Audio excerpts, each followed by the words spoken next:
is News 4 at 6. Welcome back. Schnucks is telling us 2.4 million customers who use debit and credit cards at their stores were affected by a cyber attack. And we've been tracking this investigation for more than 3 weeks. Customers calling us to say their credit card numbers were stolen after they shopped at Schnucks. The store says it has contained the issue, but of course it's good advice to keep checking your bank and credit card statements. Deanna Zoga found this cyber attack actually started back in December. Deanna.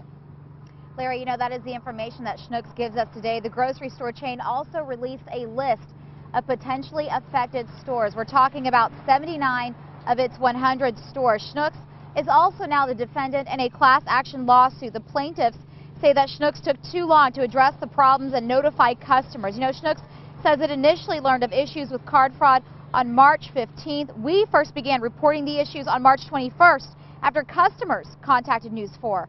March 30th, Schnucks said the breach was located and the problem was contained.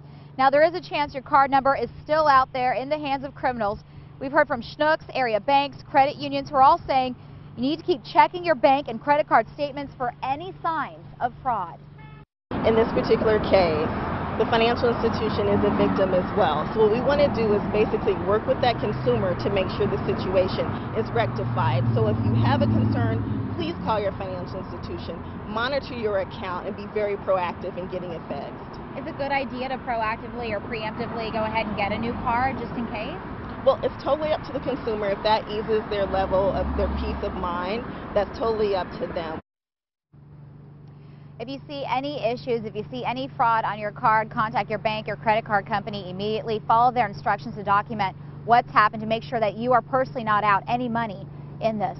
Reporting live, Deanna Zoga, News 4.